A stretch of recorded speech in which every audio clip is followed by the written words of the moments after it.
business world, as long as there's been business, there's been a need for accounting ties. Now, a lot of people are too stubborn. They try to do it themselves and they butcher it all up. You've got to keep track of everything. You've got to keep track of the money coming in, people who owe you money. You've got to keep track of the money going out, people that you owe money. Don't even get me started on all the taxes and stuff. There's a lot of things going on out there accounting-wise for your small business, and chances are you can't handle it yourself, but don't worry about it. There's people out there, their business is there to help you to where you focus on your business, let them do their business to make your business a success. One of those people is our next guest today here on All In with Bryan Weatherford. Her name is Olga Bashkatova. Her company is NextStage Advisory. Olga, welcome to the show today. How are you?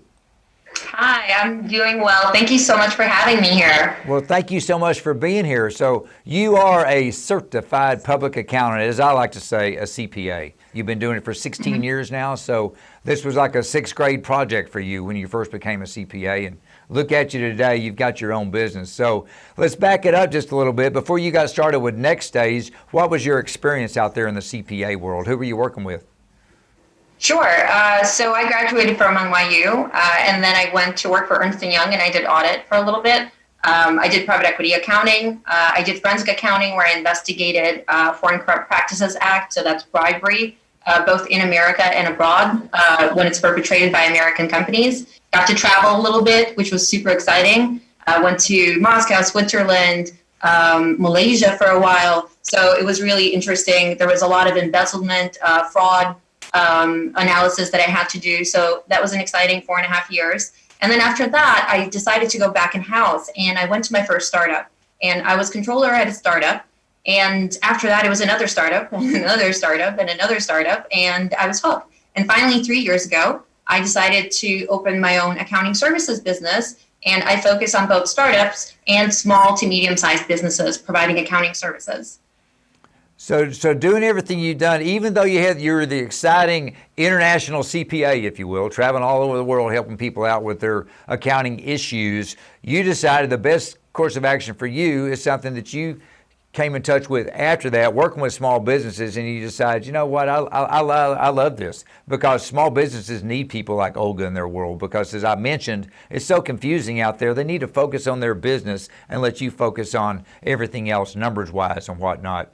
There's a lot of pain points out there in the business world. So what's, I know there's issues, but what's a typical issue that a small business goes through that you can help them with? So one of the easiest pain points is, of course, people don't have financials, for example. So some of these privately owned businesses, they're not actually keeping track of their financials. And so this is absolutely something that I can come in and perform monthly or quarterly books for them, handle their accounts payable and accounts receivable, which is something that you mentioned. A lot of people aren't actually tracking what somebody owes them. It's one thing to not track what you owe to someone else, right? It's on them to come after you. But it's another when you don't know who owes you and when that cash is coming your way.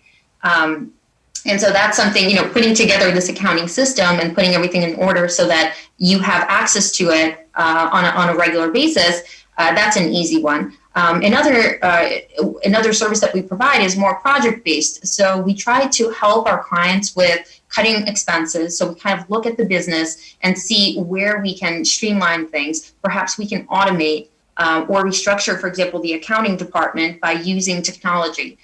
So maybe we need less people or different kinds of people if they have in-house accounting staff. And we can buy cheaper technology that's going to perform a lot of the services really quickly and efficiently.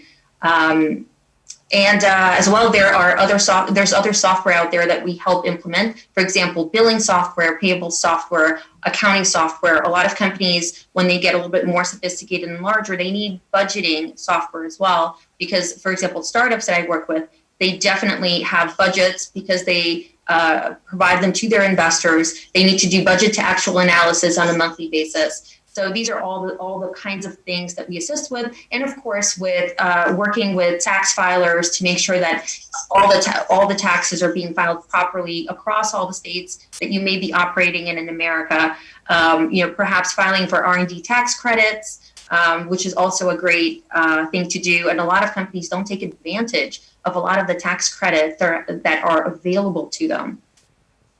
Well, a lot of companies don't take advantage of a lot of things they don't know about, and that's a lot of things they don't know about when it comes to the money side of things. I've been a lifelong sales and marketing guy myself before I got this job, and I learned early on in life it's always best to let, when you're going B2B, let the accounting people talk to the accounting people and keep the salespeople out of it.